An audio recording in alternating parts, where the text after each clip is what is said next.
Fallopian tube block যেটা খুব common problem, লোকে এটা নিয়ে অনেক কোয়েশ্চেন থাকে। যদি কারোর ফ্যালোপিয়ান টিউব ব্লক থাকে তাহলে সে কী করবে। তো আগে ফার্স্ট থিং বুঝতে হবে ফ্যালোপিয়ান টিউবটা কী জিনিস এবং তার ফাংশন কী।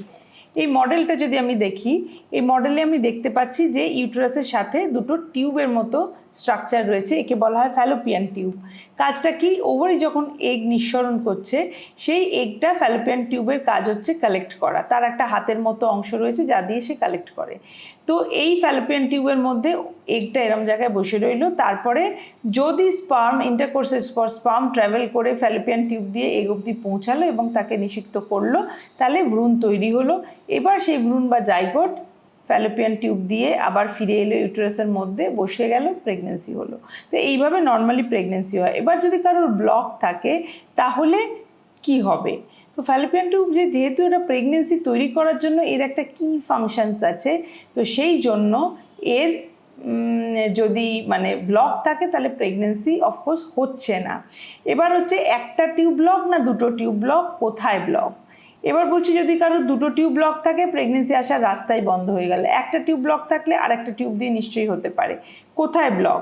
একটা হচ্ছে গোড়ায় ব্লক হতে পারে, তাকে আমরা বলি কর্নুয়াল ব্লক, অথবা এন্ডে ব্লক হতে পারে, তাকে আমরা বলি ফিমব্রিয়াল ব্লক, অথবা মিডল অফ দ্য টিউবে ব্লক হতে পারে, তাকে মিড টিউবাল ব্লক বলে।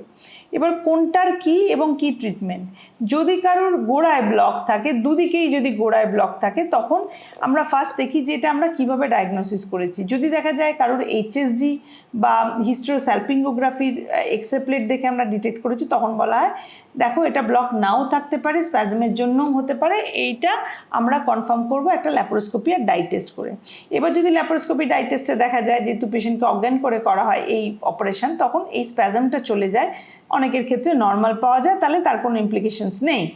যদি দেখা গেল যে না ল্যাপারোস্কোপি করেও এটা দেখা যাচ্ছে ব্লক, তখন কি করা যায়? তখন হচ্ছে যদি বাকি টিউবটা নর্মাল দেখতে লাগে তাহলে হিস্টেরোস্কোপি বলে আরেকটা প্রসিডিওর হয়, সেইটা দিয়ে আমরা এখানে কর্নুর মধ্যে ক্যানিউলেশন করতে পারি, দিয়ে ব্লকটা খুলতে পারি।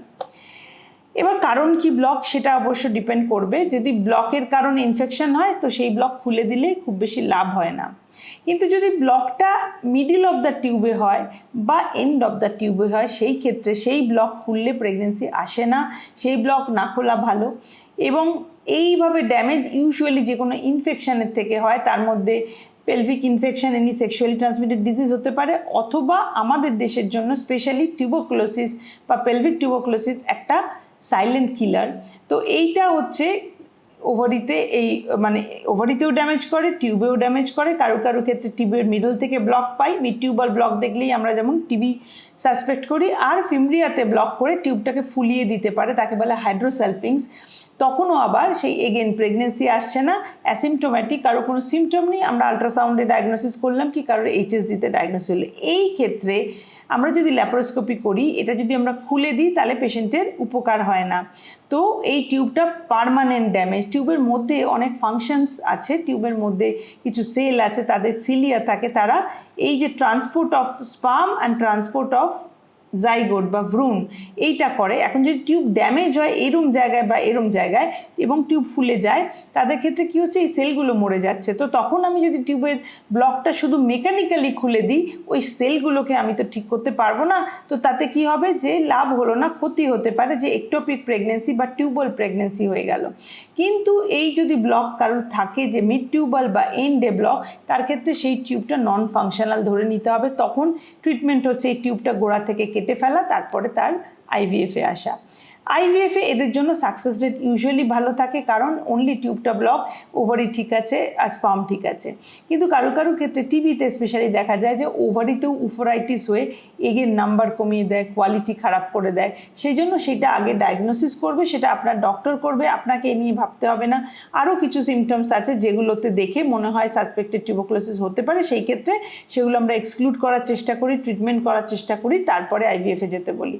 তো এইভাবে ফ্যালোপিয়ান টিউব ব্লক, কার কোথায় ব্লক আছে সেই জায়গাটা বোঝা এবং কার ট্রিটমেন্ট কিভাবে করা যাবে সেইটাও আপনার ডক্টর ডিসাইড করবে।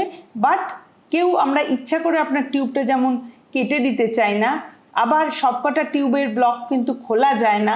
এই দুটো জিনিসই মাথায় রেখে আপনাকে চলতে হবে। বাট আইভিএফ আছে এই টিউবাল ব্লকের খুব ভালো ট্রিটমেন্ট।